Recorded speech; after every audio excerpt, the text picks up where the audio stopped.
Good afternoon. This is Keith Brown in Moultrie, Georgia with some cash commodity commentary for Monday. It's about almost 3:30 Eastern Time. The cotton market very dull today, very lethargic. We closed slightly higher, but a little bit below 77 cents, and certainly back below that 77.49 summer high. We were thinking that market that particular level had a little more meaning to it, but obviously not. So we'll see. This afternoon we'll get the the harvest progress numbers, and those should show the market harvest rapidly underway. We do know, after talking with some clients in Tennessee today, they are running a little bit behind, and I think the Delta's had some rain, but they're sort of back at it right now.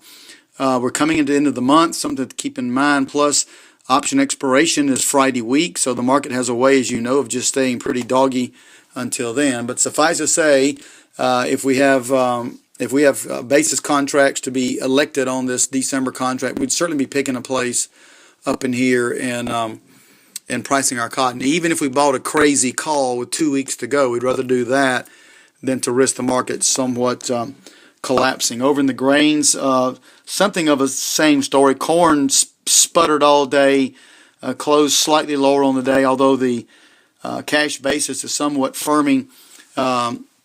And we know that the corn crop probably today is going to show about 90% harvested, so a lot of that automatic hedge selling will dissipate and not pressure the market so much, and then we might start thinking about future demand and how to rebuild some of that demand destruction, because this corn quickly is going to find a home either in the export market or commercial elevators or on-farm storage. Somewhat same story on beans, although beans did crank up a little bit. November beans going out at 15.46, up 12 today.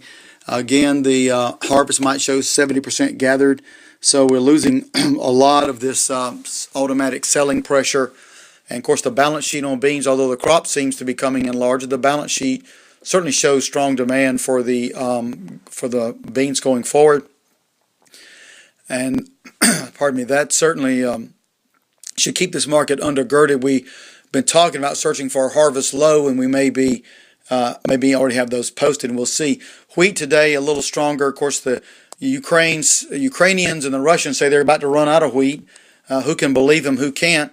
But that has certainly spurred wheat on. In July, wheat next year up around the 8.56 level, up 7.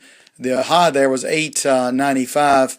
Hard to say. I'm not so sure. I wouldn't be pricing a little wheat up here, but we're going to certainly think about that, because we could certainly get another spike up in this wheat market, particularly in this country if the dryness persists. You know, the USDA, or rather the NOAA put out today, we put it on our cotton letter, that this drought could persist all the way through the end of January and into early February. That would certainly be very interesting for next year's acreage mix.